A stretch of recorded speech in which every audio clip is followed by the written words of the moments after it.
Salut les meeples, alors on se retrouve pour une vidéo qui n'était pas du tout prévue au programme, mais l'imprévu ça a du bon parfois, et je voulais vous parler de la 7ème citadelle, le prochain Kickstarter des Serious Poulp. Alors pourquoi maintenant? Puisque nous venons d'apprendre la date officielle du lancement du Kickstarter qui va être le 22 septembre prochain à 19 h heure française. Donc soyez prêts, soyez connectés, ça risque de partir très vite, très fort. Souvenons-nous de la Kickstarter précédent, le 7ème continent, dont le reprint avait dépassé des sommes astronomiques en millions de dollars, qui avait rassemblé beaucoup de monde. Donc là, ils reviennent avec leur nouveau Kickstarter, la 7ème citadelle. Alors, je voulais faire une petite vidéo pour essayer de rassembler toutes les informations qu'on a eues, puisqu'il y a eu pas mal d'informations qui ont été dévoilées par les Serious Poulp en début d'année 2020, au premier trimestre 2020 surtout. Et puis ensuite, il y a eu, je dirais, au moment du confinement, et puis c'était pas trop d'informations, très peu. Et puis là, ils reviennent. Donc là, c'est l'occasion un peu de faire le point sur ce qu'on sait, sur ce que va apporter la 7ème citadelle par rapport au 7ème continent, et puis essayer de suivre et de se préparer à cette date du 22 septembre, où voilà, le projet va se dévoiler et se construire devant nous et avec nous sur Kickstarter. Alors déjà, il faut savoir que les Serious Poulp ont commencé à diffuser le guide de l'aventurier. Donc il l'avait fait déjà pour le 7ème continent. Ça va être une succession de posts. Alors là, on retrouve sur Trick Track, je vous mettrai les liens, qui vont nous permettre de découvrir au fur et à mesure, de faire monter un peu la hype et de découvrir un peu le fluff, les nouvelles mécaniques, voilà, un certain nombre de choses. Donc c'est toujours intéressant d'aller jeter un petit coup d'œil et de suivre ces guides de l'aventurier. Alors le premier qui vient d'être diffusé commence un peu par le thème de la 7ème citadelle. Donc on va se retrouver dans un cadre médiéval, fantastique, post-apocalyptique, rien que ça, donc ça promet déjà beaucoup de choses. Et donc on va se retrouver dans le monde de Kel, le protectorat de Kel, qui est la cité-état en fait autour de Kel va se passer un peu l'aventure, mais une cité-état où le monde n'est pas très tranquille puisqu'ils sont en conflit avec les fouisseurs. Ce sont ces vers très sympathiques qu'on voit à l'image là, et qui ont une mauvaise habitude, c'est qu'ils viennent dévorer le monde, creusent de grandes galeries et les terres s'effondrent.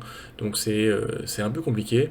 Et donc pour se défendre contre ces fouisseurs, on ne sait pas trop qui les dirige, ils ont trouvé une solution. Ce sont des plantes magiques qui permettent de se protéger de ces fouisseurs.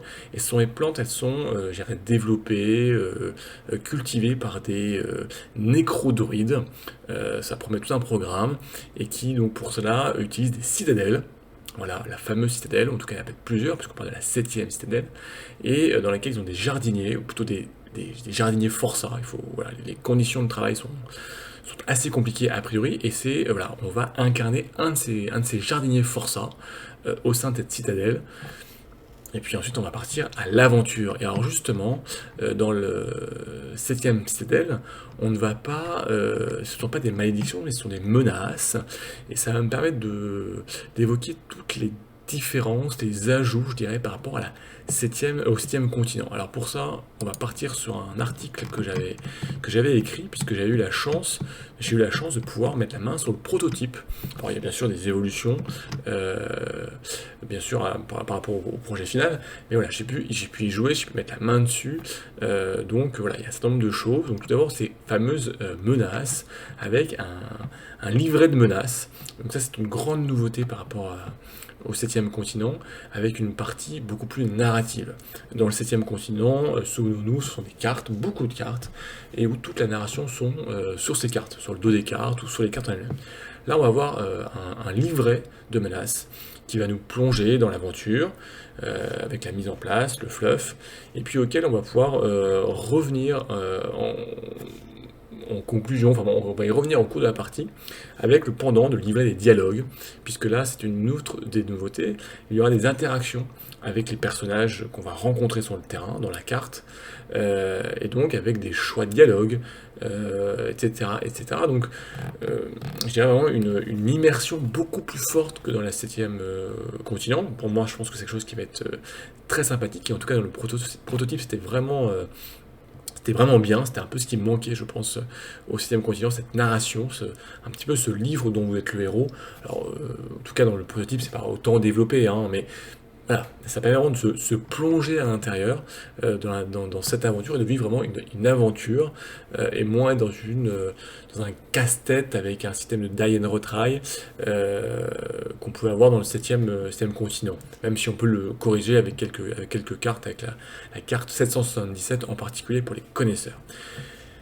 La deuxième différence, que la mécanique générale du jeu va rester la même, avec un système de cartes où on va découvrir un monde qui va se développer devant nous, et on va essayer de s'aventurer, de réussir des tests, et puis de découvrir ce qui se passe, avec un objectif à chaque menace, pour pouvoir avancer dans cette étape. Et c'est un élément central du jeu, c'est le deck d'action. On se souvient que dans le 7e continent, on avait un deck d'action commun à tous les joueurs.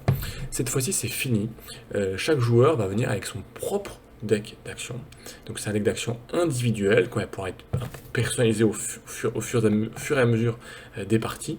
Mais ce qui veut dire, c'est que si un joueur ne réalise aucune action sur les autres joueurs qui font toutes les actions, ce sont les autres joueurs qui vont se fatiguer, et lui va beaucoup moins se fatiguer. Donc il va falloir gérer ces personnages qui ont chacun des compétences un peu particulières, en tout cas des orientations particulières. On va y revenir aussi, parce que ça, il y aura aussi des choix à faire, avec ces decks d'action, avec nos 15 cartes d'action liées à notre personnage, et puis ensuite on va venir apporter 5 cartes d'action supplémentaires qu'on va choisir parmi 20. Donc il y a vraiment quand même un côté où on va personnaliser notre personnage. Alors, est-ce que ça va être 15 à la fin, ou peut-être 16, ou 17, ou 20? Voilà, ça c'est partie du prototype qui va se développer, mais on a quand même ce côté, je viens spécialiser mon héros dans tel ou tel domaine. On va avoir aussi des points de vie. Alors ça c'est une grande nouveauté, puisque pareil dans le 7e continent, c'était notre deck d'action en fait, qui était un peu nos points de vie, qui gérait notre vie et notre mort. Là on a des points de vie, on a un pool de points de vie pour l'ensemble des personnages, et qu'on va venir diviser donc en fonction du nombre de personnages. C'est-à-dire que pendant ce prototype, on avait 30 points de vie. Donc si vous jouez solo, vous aurez 30 points de vie, mais si vous jouez à 2 joueurs, vous avez chacun 15 points de vie, ou 20 points et 10 points de vie, en fonction de ce que vous voulez faire. Si vous jouez à 3 joueurs, vous aurez que 10 points de vie, etc. Donc on a une approche un peu différente, et il va falloir gérer nos points de vie, et potentiellement essayer de se soigner ou récupérer. Il y aura des mécanismes de récupération de points de vie pour ne pas mourir tout simplement. Les mécanismes de résolution d'action vont aussi être un peu différentes. Elles vont être, les Serious Poop vont vraiment travailler aussi cet autre point central pour revenir sur quelque chose de beaucoup plus fluide, beaucoup plus rapide, même si on regarde une mécanique générale identique, où il faut réussir avec un certain nombre de cartes à réussir les succès qui sont indiqués en fait. Maintenant, vous allez pouvoir parfois piocher autant de cartes qu'on veut, mais on n'en gardera qu'un certain nombre. Donc, voilà. Donc il y a vraiment une gestion quand même du deck qui va être différente, mais on gagne vraiment en fluidité dans ces résolutions d'action. Et ça c'est vraiment un atout, puisque c'est vraiment le cœur du jeu quand même, c'est cette manipulation du deck. Donc en gagnant en rapidité, en fluidité, voilà, on va plus être immergé dans la partie narration, partie aventure, partie découverte, et qui est quand même une des forces du jeu, qui va être encore plus fort dans la 7e citadelle. Il va y avoir aussi une apparition des combats. Alors, il n'y avait pas cette mécanique de combat dans le 7e continent. Il y avait une action, il fallait réussir un test. Là, on va avoir une section de tests pour jouer les combats contre des personnages, contre des créatures. Et on va faire une section de test. Il va falloir réussir donc un minimum de réussite sur nos cartes. Et à chaque fois qu'on va réussir, on va pouvoir faire baisser un dé qui va représenter en fait les points de vie du personnage ou de la créature. Si on échoue, il y aura un malus. Et il va falloir comme ça faire baisser les points de vie de la rencontre jusqu'à vaincre cette rencontre. Et donc c'est vraiment un combat en fait. C'est vraiment je viens ici combattre la créature. Ici sur l'image que j'ai joué au proto là, et ben on a deux lignes de combat et il va falloir vaincre ces deux lignes. On part ici avec un dé sur 3 points de vie, et puis il va falloir réussir à faire perdre ces points de vie et de gagner le combat, pardon. Et enfin, un point majeur, c'est, j'en parlais en début de vidéo, c'est le développement et la gestion de votre personnage. Alors là, c'est une grosse partie, on ne connaît pas encore tout, mais on va avoir un système de gestion de développement. C'est-à-dire que notre action va prendre place dans un vaste territoire, où au début de la partie, a priori, on devrait avoir une carte de territoire. Une carte qui ne sera pas forcément très à jour d'ailleurs, donc voilà, mais il faudra la mettre à jour pour en tout cas savoir exactement ce qui se passe, et nos aventures, nos menaces vont se passer sur une partie de cette carte, et on va venir plonger voilà, dans un secteur de la carte pour vivre notre aventure, réussir notre menace. Donc là, par exemple, sur le prototype, qui est un peu le scénario d'introduction, où on est dans cette citadelle des Forçats, où il y a un événement, où il y a un pan de mur qui s'est effondré, on ne sait pas pourquoi, et on va pouvoir peut-être s'échapper ou s'en sortir. Et ben voilà, on va plonger dans cette carte à l'endroit de cette citadelle, et puis on va partir explorer notre citadelle et et c'est l'objectif du prototype, de sortir de la citadelle. Et au fur et à mesure de ce que ça dit un peu les serious spooks, c'est qu'on va pouvoir avoir des compagnons ou avoir une gestion d'une partie de population, on va dire, et on va pouvoir eux les envoyer à certains endroits pendant que nous on va résoudre des menaces qui vont peut-être nous rapporter des informations sur tel ou tel secteur, ou peut-être qu'ils vont pas revenir et que ça va être intéressant d'aller voir pourquoi, ce qui va se passer. Et donc ça va venir se traduire sur une très grande carte, où il devrait y avoir un système alors, je pense que c'était encore en développement au niveau de prototype, une sorte de grande pochette où on va pouvoir glisser des cartes et donc faire évoluer le monde en fonction de ce qu'on découvre, des informations qu'on a.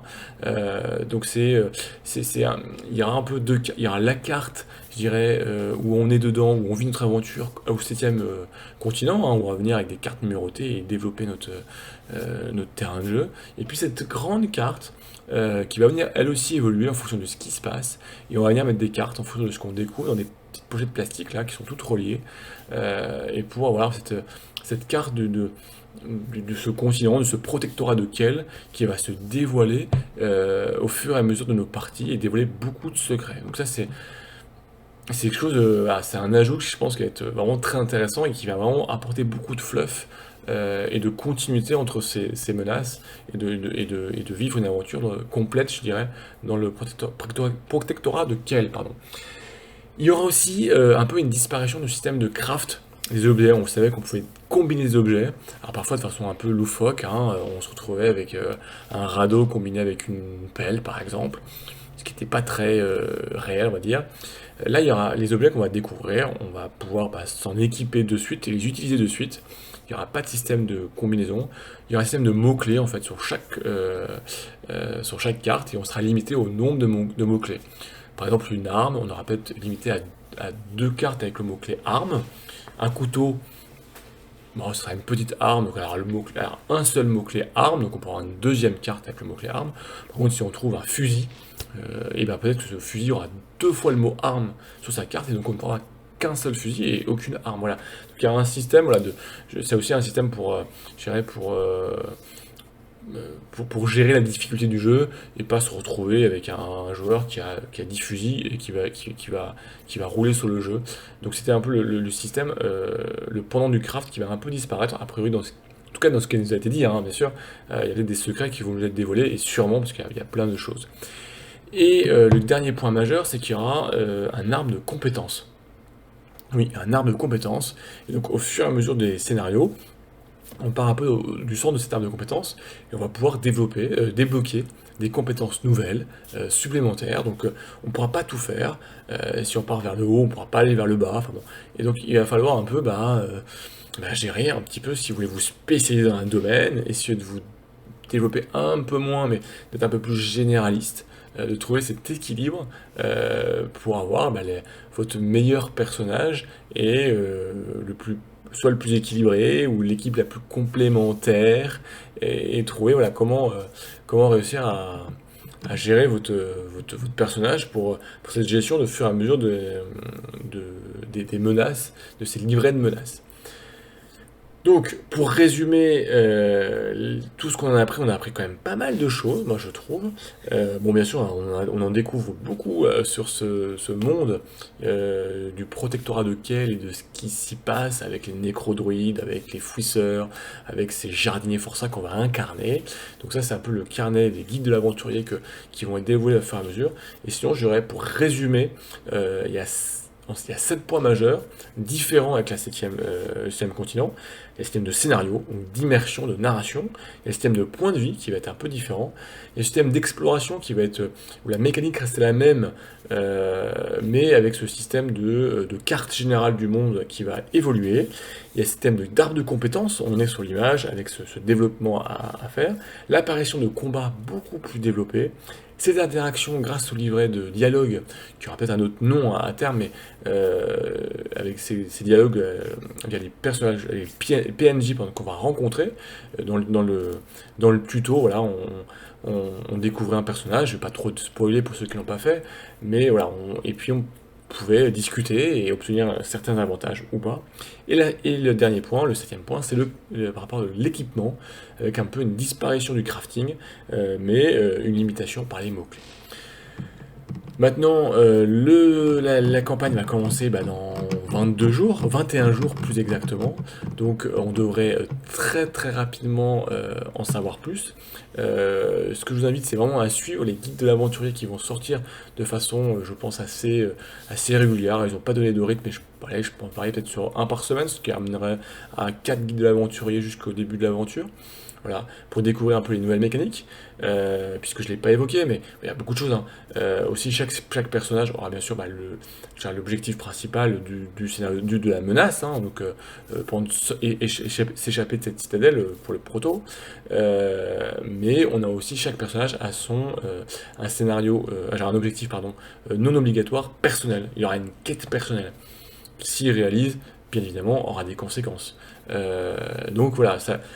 Il y aura beaucoup de choses. Est-ce qu'on pourra tout faire? Ça va être compliqué. Moi, je l'ai vu dans le proto que on a joué en 1 heure et quart. On n'a pas pu tout faire. Voilà. Donc déjà, ça laisse supposer peut-être une rejouabilité plus importante que le 7e continent, avec ces personnages qui vont vraiment être individualisés ou individualisables beaucoup plus, et vivre une aventure un peu différente avec leurs caractéristiques et leur objectif personnel.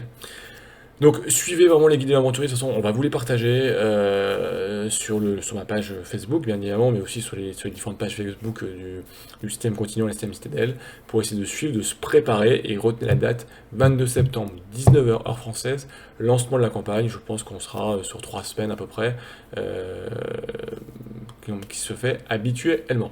Voilà, bon, voilà, c'est vraiment une petite vidéo que j'ai fait un peu sur le live, entre guillemets, c'est pas un live, mais voilà. Mais je voulais vraiment essayer de vous résumer rapidement tout ce qu'on sait de la système citadelle pour être prêt, pour vous lancer dans l'aventure, pour la suivre, et puis ou vous dire non, c'est pas pour moi, il y a trop de choses, je sais pas, où il y a beaucoup de scénarios du système continent qu'on n'a pas fait. Moi, le premier, j'ai pas fini, j'ai pas attaqué la boîte blanche.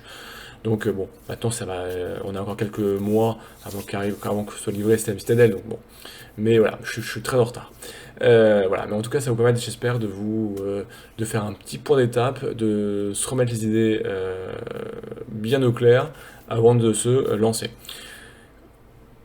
Pareil, comme d'hab, hein, vraiment, j'adore vraiment vous parler sur les commentaires, on échange sur ce créateur, est-ce qu'il est fait pour vous, pas fait pour vous, est-ce qu'il vous hype, pas du tout. Moi, je pense que ça va partir très très fort le 22 septembre au soir, donc on va suivre ça. Moi, je serai au travail, je le sais déjà, mais rapidement dans la soirée, j'irai faire un petit tour et voir comment ça se passe. En tout cas, ça fait toujours un plaisir de se revoir. On se retrouve très très vite pour plein de choses. Il y a plein de vidéos qui vont venir. Il y a une grosse actualité sur la chaîne. Donc voilà, n'hésitez pas à partager, à s'abonner, à en commenter. C'est avec vous que ça se passe et que c'est là où il y a beaucoup de plaisir. Allez les amis, je vous dis à très très vite pour plein d'aventures, pour la 7ème Citadelle et pour plein d'autres choses. Et n'oubliez pas, le plus important, c'est de trouver le temps pour jouer. Allez, ciao les amis!